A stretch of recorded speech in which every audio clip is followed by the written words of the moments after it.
Welcome to Michigan's WW1 Centennial News Report. I'm Dennis Skupinski. We have some great news at the national level. 8 of the 12 WW1 Centennial Commissioners have been chosen.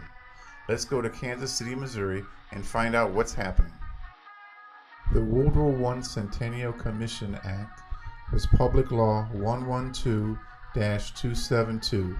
It was signed officially into law on January 16, 2013. The Commission is responsible for the planning, developing, and executing programs, projects, and activities to commemorate the centennial of World War I, encouraging private organizations and state and local governments to organize and participate in activities commemorating the centennial of World War I, facilitating and coordinating activities throughout the United States relating to the centennial of World War I, and serving as a clearinghouse for the collection and dissemination of information about events and plans for the centennial of World War I, and developing recommendations for Congress and the President for commemorating the centennial of World War I. There are 12 commissioners. 8 of them have been picked. They are: Colonel Thomas Moll has more than 46 years of military and public service. He is currently the Director of the Department of Veteran Services for Ohio. He was appointed to the Commission by Speaker of the House, Congressman John Boehner of Ohio. James S. Whitfield of Independence, Missouri is a Navy veteran of World War II and has held various posts in the American Legion at the state and national levels. He was appointed to the Commission by the American Legion. Congressman Ted Pohl serves on the House Judiciary Committee and the Foreign Affairs Committee as the chairman of the Subcommittee on Terrorism, Nonproliferation, and Trade. He was appointed to the Commission by Speaker of the House, John Boehner of Ohio. Philip C. Peckman of Las Vegas, Nevada, owns Peckman Outdoor Media, a Las Vegas-based billboard company, and is on the board of directors of the Silver State Bank in Nevada. He was appointed to the Commission by Senate Majority Leader, Senator Harry Reid of Nevada. Dr. Mary Davidson Cohn, Chair of the Museum Board of the Liberty Memorial Association in Kansas City, Missouri, was appointed to the Commission by the Liberty Memorial Association National World War I Museum. Richard Kolb of Kansas City, Missouri is a publisher, Director of Publications, and Editor-in-Chief of VFW magazine. He was appointed to the Commission by the Veterans of Foreign Wars. Harry L. Hester is a former Air Force officer and was a chairman of the 70th anniversary of the World War I National Committee. He was appointed to the Commission by Minority Leader in the United States Senate, Senator Mitch McConnell of Kentucky. James B. Nutter of Kansas City, Missouri is a founder of the James B. Nutter and Company, Incorporated. He was appointed to the Commission by the Senate Majority Leader, Senator Harry Reid of Nevada. Main Street on a hot August day, awnings were stretched and umbrellas were open to deflect the sun. A trolley rambles by. On such a day in 1914 came word that the month-long drama of European diplomacy had given way to the guns of war. Asked by a reporter for his views on the emerging conflict, James B. Angel, who 4 times during his presidency had taken leave of the university to serve his country as a diplomat, spoke of it as a most dreadful calamity. He remained optimistic that the cost of World War would be so tremendous that before long the international money power would step in and halt it. Few in Ann Arbor would have challenged this expert opinion. After the European War broke out, many in the Ann Arbor area followed the war as they would a sporting event in the pages of the Daily Times News, the local newspaper for the Ann Arbor area.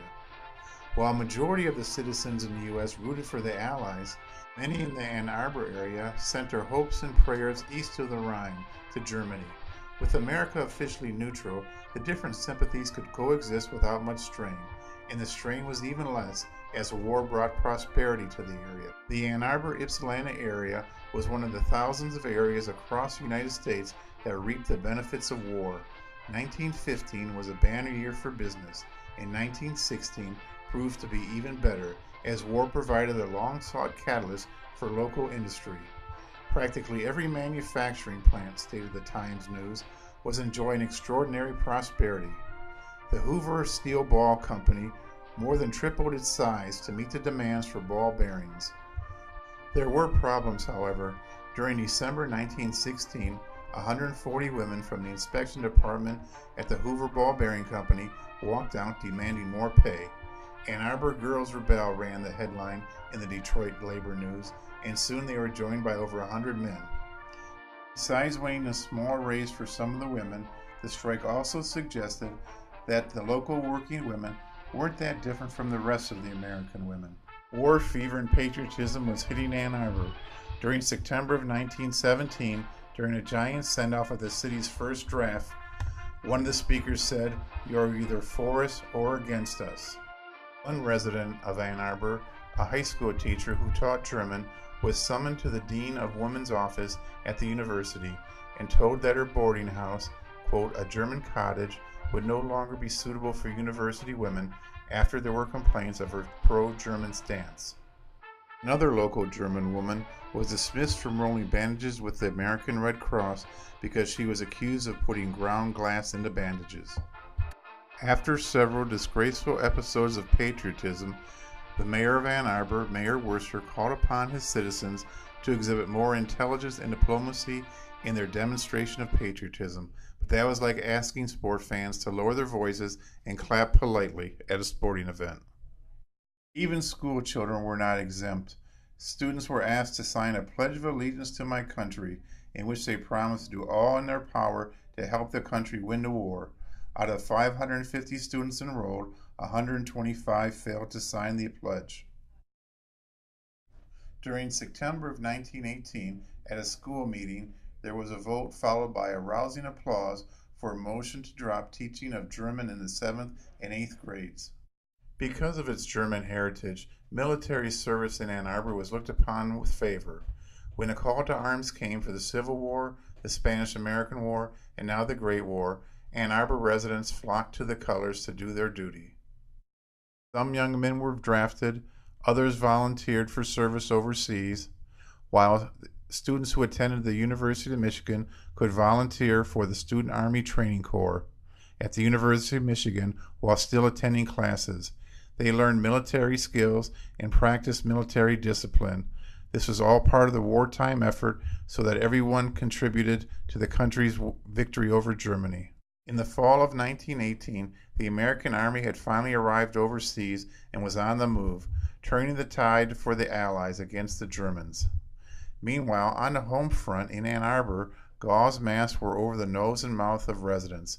Schools were closed for 2 weeks in October.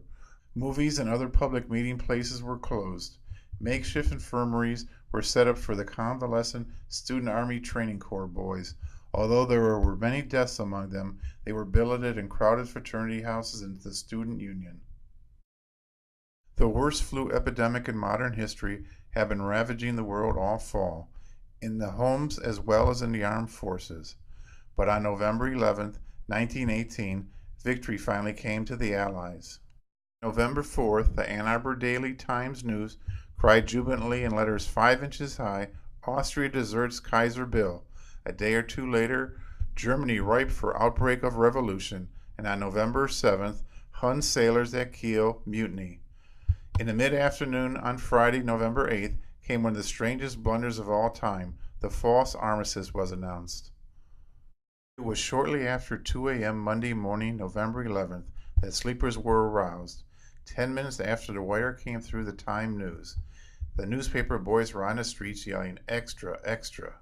2 p.m., the official parade got underway at the corner of Main and Ann. 8,000 strong, 3 miles in length, led along by the military and city bands. It took an hour to pass any given spot. Every known organization participated, and all sorts of foreign-born were in evidence. The favorite display on the floats showed the Kaiser in effigy being either hanged or beheaded. A song fest in front of Hill Auditorium wound up the ceremony. But far into the night, cars trailing tin pans banged through the streets. Ann Arbor railroad engines tooted their whistles, dance bands played impromptu parties, and crowded movies put on free shows. What a day. Remembering the Great War, one resident who had an impact on this was Elizabeth R. Dean. She left over $2 million to the city of Ann Arbor for a tree fund. The Dean Fund planted some trees along the Huron River at Riverside Park in Ann Arbor. They called it Redbud Grove, and it was dedicated to the memory of Ann Arbor's veterans of the First World War. Redbud Grove, as you can see here during the winter and summer, is the only remembrance in Ann Arbor of the veterans of the First World War. Meanwhile, in Ypsilanti, along the Huron River, is a cross-street bridge that carries two large bronze plaques. They commemorate the veterans of the First World War. The first one is dedicated to the men of the 107th Field Signal Battalion, a National Guard unit from Ypsilanti that served with the 32nd Infantry Division. The second commemorates those who died during the war. They were put in place in 1919 by the Ypsilanti Patriotic Service League. The second item of remembrance of the First World War is located at the American Legion Post 282 in Ypsilanti at 100 Ecorse Road. It's a 155 mm Snider howitzer. These howitzers were made at Saint-Louis in France and made up for the manufacturing shortfall of U.S. heavy artillery pieces. This was a standard howitzer for the United States Army throughout the First World War. At the beginning of the Second World War, these were outdated and eventually passed out to veterans organizations for use as a remembrance.